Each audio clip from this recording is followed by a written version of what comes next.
Bismillah. Alors j'espère que vous êtes prêts. On va passer à la suite. On a parlé de la sagesse, de certaines positions, certains mouvements, certaines formules de la prière. Maintenant, on va se concentrer sur les différents types de prières. C'est ça qu'on va voir. Alors, il y a la prière du matin. Alors je vous ai mis un calendrier ici qu'on pourra regarder dans un instant. Alors, lorsqu'on parle de la prière du matin, la première s'appelle celle du Fajr. Juste avant le lever du soleil. On a deux unités de prière. Alors, ce qu'on fait, c'est que généralement, les musulmans, ils vont prier ces deux unités de prière, mais avant ces deux unités de prière, ils vont faire juste deux unités de prière que le prophète faisait tout le temps. Donc, le prophète priait deux unités de prière, et ensuite, il y a ces deux unités de prière. Là, je vous ai mis les prières obligatoires. Et laissez-moi dans un instant vous parler des prières surérogatoires. Alors, je l'écris, parce que si je l'écris, Inch'Allah, je ne vais pas l'oublier. Prière, sunan, surérogatoire. Alors, la première s'appelle Fajr. Fajr, justement, c'est ça. C'est l'éclairage du matin qui commence à se diffuser dans le ciel. C'est juste avant cet éclairage-là. Ensuite, on a une qui est la prière média, la prière qui approche le zénith, on va dire juste après le zénith, qui s'appelle Dohr. Qui s'appelle Dohr. Ensuite, on a une autre prière qui s'appelle, donc celle-ci, c'est combien? 4 unités de prière. On a trois prières à 4 unités de prière, celle de Dohr, celle-ci qui est en fin d'après-midi, et la dernière, celle du soir. Donc celle-ci, c'est, on va dire la plupart du temps, c'est entre midi et 14 heures. Alors, nous, tout dépend en réalité du soleil. C'est le soleil qui va définir les horaires de prière. S'il se lève plus tôt, on va prier plus tôt. S'il se lève plus tard, c'est logique. Al-Asr, c'est fin d'après-midi. Salat al-Maghrib, c'est l'heure du coucher du soleil. Le soleil vient de se coucher et on va prier 2 plus 1. 2 plus 1, ce qui fait 3. 3 unités de prière. Et ensuite, quasiment 1 heure et demie après, c'est-à-dire que la rougeur dans le ciel s'est dissipée normalement. Ça dépend aussi des zones géographiques. Mais nous, ce qu'on fait la plupart du temps, c'est 1 heure et demie après, on prie Salat al-Isha. Salat al-Isha, 4 unités de prière par laquelle on va clôturer nos prières de la journée. Donc chaque prière a un horaire bien défini. Regardez ici, on va se concentrer sur les prières obligatoires. Regardez, à 5h55, la mosquée, donc là en l'occurrence c'est quoi? C'est mosquée d'Evry, qui vont prier la prière de Fajr à 5h55 et à l'appel à la prière. Ça veut dire que là, c'est l'heure de la prière qui vient de débuter à 5h55. Eux, en l'occurrence, ils vont prier 10 minutes après. Donc tout ça, c'est pour prévenir les fidèles. La prière de Dhuhr, celle qui est juste après le zénith, 13h18 plus 10 minutes. Donc à 13h18, ils vont prier la prière de Dhuhr. Donc là, je rappelle, c'est les prières obligatoires. Là, c'est la prière de l'Asr. C'est à quelle heure? À 16h06. C'est-à-dire que Dhuhr, il commence à 13h18 et il finit à 16h06. C'est comme ça qu'il faut le voir.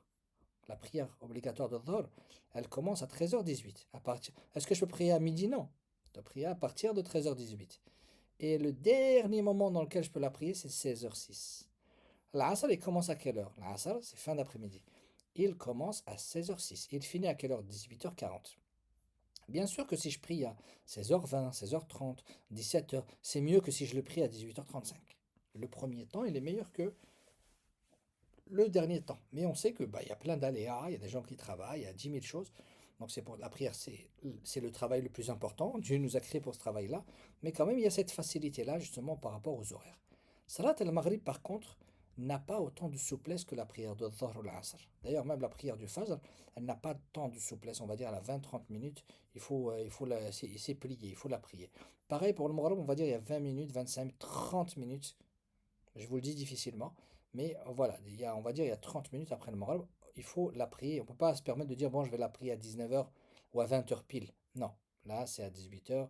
Donc rapidement, il faut qu'avant 19h, il faut que ce soit bouclé, 19h05 maximum. Voilà. Après, la dernière prière, celle de 20h10, bon, ça, c'est la plus souple, parce qu'on peut la prier à 20h10, 21h, 22h. Alors, il y a une certaine souplesse. La plupart du temps, cette souplesse-là, concernant cette prière, est un peu plus élargie. Voilà, après, le mieux, comme je vous dis, même, c'est le conseil que je donne. Surtout, voyez-vous, la jeunesse, on a tendance des fois à nous concentrer sur certains éléments et d'oublier les plus importants. Et la prière, c'est le plus important. On prie d'abord, après on fait le reste, tranquillement, Inch'Allah. Alors ici, vous voyez, shoroq. Qu'est-ce que c'est que shoroq? Regardez, c'est à 7h25 du matin. C'est que on a deux moments où on ne peut pas prier ce qu'on appelle des prières surérogatoires. Je peux prier quand je veux des prières surérogatoires. Quand je prie des prières surérogatoires, c'est par deux, soit quatre, soit six, autant que je veux. Mais il y a deux moments où je ne peux pas prier de prières surérogatoires. C'est après, quand j'ai prié la prière obligatoire du matin, là, du Fajr, je l'ai prié, je ne peux plus prier jusqu'à dépasser le shoroq de 15 minutes. C'est-à-dire, je dois rajouter 7h25, je rajoute 15 minutes. Ça fait quelle heure? 30, 40, 7h40. À partir de 7h40, je peux à nouveau prier. Pourquoi à ce moment-là, je ne peux pas prier de prière surrogatoire? Parce que c'est à ce moment-là que les gens qui adorent le diable, ou alors les idoles, c'est à ce moment-là qu'ils remercient Dieu pour leur nouvelle journée. Donc, c'est une manière d'adorer soit le soleil, soit le diable dans les différentes religions. Donc nous, on s'éloigne, notre prophète de l'islam. Il nous a enseigné, il nous a interdit de prier à ces moments-là, lorsque le soleil se lève et lorsqu'il est en train de se coucher. Parce que c'est les moments où justement les gens éloignés de notre religion vont justement faire leur prière. Alors pareil ici, entre la Asr et le Maghrib, c'est le moment où le coucher du soleil va se faire petit à petit, minute par minute. Donc si je dois prier l'Asr, je le prie. On a même un hadith, le prophète de l'islam va nous dire qu'un homme qui a pris une unité de prière avant la prière de l'Maghrib, avant l'heure de l'Maghrib, une unité complète, il lui reste encore trois, et il continue de prier, sa prière elle est acceptée. Donc l'Asr, je peux le prier parce que c'est une prière obligatoire. Par contre, la prière surérogatoire qui vient entre l'Asr et le Maghrib, non, il n'y a pas de prière ici entre ces deux prières.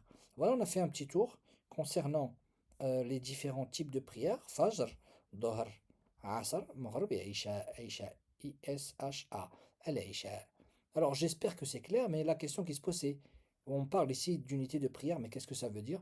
Justement, c'est notre prochaine vidéo. Barakallah fikum, qu'Allah vous protège, qu'Allah nous protège, nous facilite et protège et guide nos enfants. Salam alaikum.